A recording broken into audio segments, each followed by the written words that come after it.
আপনারা দেখছেন HRRS TV, মানবাধিকার লঙ্ঘন যেখানে HRRS টিভি আছে সেখানে। আপনারা দেখছেন HRRS টিভি সংবাদ। 12 জুলাই 2024, চট্টগ্রাম মহানগরীর Patenga EPZ zone human rights review সোসাইটির উদ্যোগে মানবাধিকার সংরক্ষণ ও বাস্তবায়নে আমাদের করণীয় শীর্ষক আলোচনা সভা, হুইলচেয়ার বিতরণ, সাদাছড়ি ও ব্রেলি পেপার বিতরণ, গুণীজন সংবর্ধনা ও সাংস্কৃতিক অনুষ্ঠানের উদ্বোধক কলম একাডেমি লন্ডনের প্রতিষ্ঠাতা সভাপতি প্রফেসর নজরুল ইসলাম হাবিবির লিখিত বাণী পাঠের মাধ্যমে অনুষ্ঠানের শুভ সূচনা করা হয়।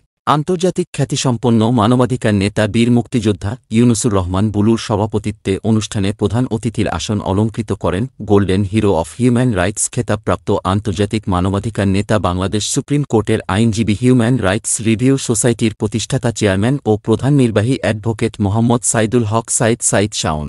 অনুষ্ঠান পরিচালনায় ও উপস্থাপনায় ছিলেন পতেঙ্গায় ইপিজেড জোন শাখার সভাপতি মোহাম্মদ একরাম শেখ। শুভেচ্ছা বক্তব্য রাখেন পতেঙ্গা ইপিজেড শাখা সাধারণ সম্পাদক নুরুল আলম মোল্লা। বক্তব্য রাখেন সংগঠনের কেন্দ্রীয় নেতৃবৃন্দ ও পতেঙ্গা ইপিজেড শাখার নেতৃবৃন্দ উপস্থিত ছিলেন। প্রধান অতিথির বক্তব্যে অ্যাডভোকেট মোহাম্মদ সাইদুল হক বলেন, আসুন জাতি ধর্ম বর্ণ নির্বিশেষে সাম্প্রদায়িক সম্প্রীতি বজায় রেখে সকলের সহযোগিতায় সর্বস্তরে মানবাধিকার সংরক্ষণ ও বাস্তবায়নে সবাই এক হয়ে কাজ করি। তিনি আরও বলেন, মানবাধিকার সংগঠন হিউম্যান রাইটস রিভিউ সোসাইটি অতীতের মতো বর্তমানে এবং ভবিষ্যতেও ক্ষতিগ্রস্ত ও সুবিধাবঞ্চিত মানুষের পাশে থাকার জন্য অঙ্গীকারবদ্ধ। বিশেষ করে অত্র এলাকার ক্ষতিগ্রস্ত মানুষের পাশে সরকারের পাশাপাশি আমরাও তাদের অধিকার প্রতিষ্ঠার জন্য কাজ করে যাচ্ছি। আমাদের দৃঢ় বিশ্বাস অতি শীঘ্রই তারা তাদের ন্যায্য অধিকার ফিরে পাবে ইনশাআল্লাহ।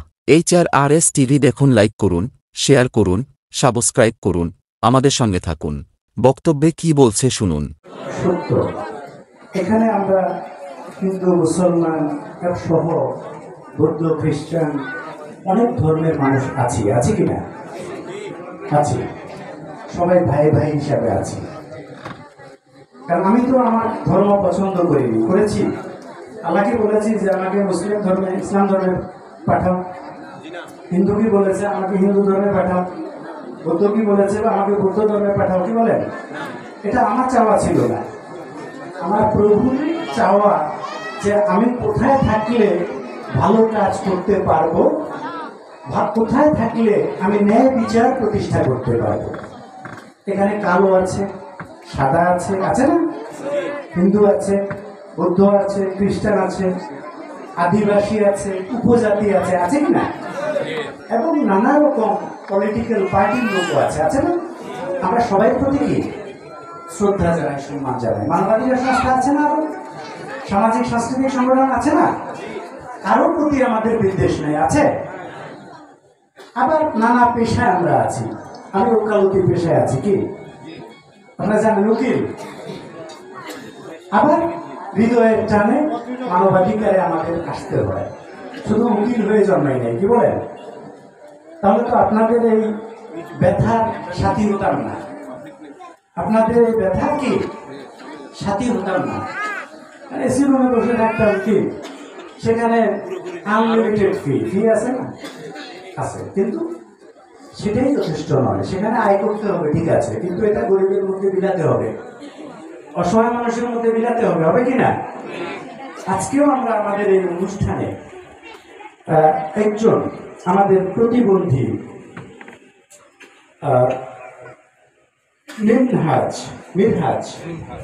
মিনহাজ তাকে আমরা একটা হুইল চেয়ার দেওয়ার সিদ্ধান্ত নিয়েছি। আপনাদের কমিটির সম্মানিত সদস্য ফরিদুল আলম সাহেব, উনি সবসময় ফেসবুকে থাকেন, আমি কোন মাধ্যমে আছি সাড়া দেন। যেমন আজকে আমাকে কই মাছ খাওয়ানোর কথা ছিল, কি ছিল কিনা? আমরা সবাই কথা বলি, কিন্তু একটু ব্যতিক্রম কথা বলা লাগে। কি বলে? কথা কিন্তু সবাই বলতে পারি না, কিন্তু কারো কথার দ্বারা মনের মধ্যে অনেক আঘাত লাগে কিনা? কারো কথার দ্বারা মন কি একেবারে